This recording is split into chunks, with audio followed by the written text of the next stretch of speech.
I'll tell you something else. The Republican National Committee. Look at these story, Politico story. Trump makes nice with RNC.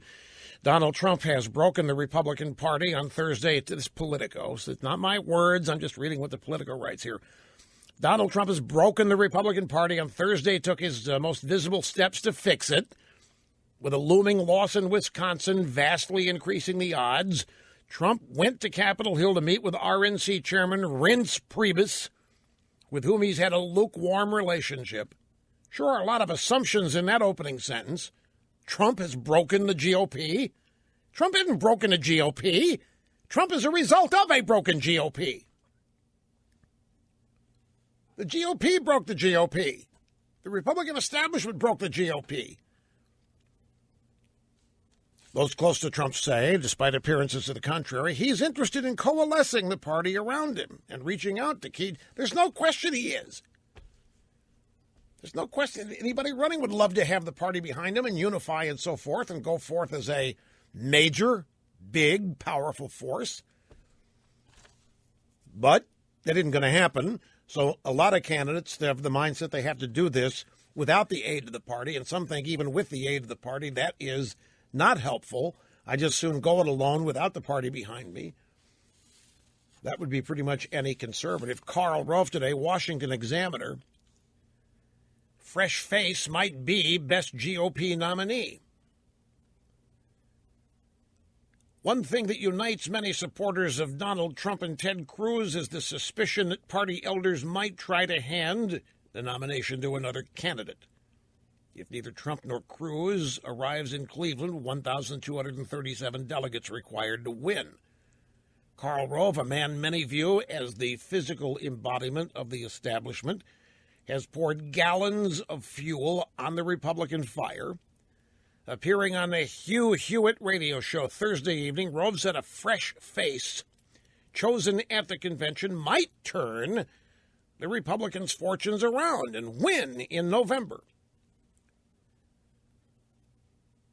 So Rove is of the belief that many of you are you're tired and you're worn out. You're tired of Trump, you're tired of Cruz. You don't want Kasich, so maybe a fresh face. Hugh Hewitt said to Rove, well, who is the most electable Republican of the people who could be available to run? And Rove said, well, all the current candidates have their problems. There might be an outsider, though, with just the right combination of attributes who could lead Republicans to victory. Here's what Rove said. If we have somebody who we think has been battle-tested, strong conservative principles, the ability to articulate them, and they are nominated at this convention, there'll be a lot of acrimony from the people who were seeking the nomination. But if it's somebody who has those convictions that they can express in a compelling way, we could come out of the convention in a relatively strong position. And a fresh face might be the thing that could give us a chance to turn this election and win in November against Hillary. Well, am I wrong in assuming that Mr. Rove thinks we're destined to lose as things stand now? Let me read this again.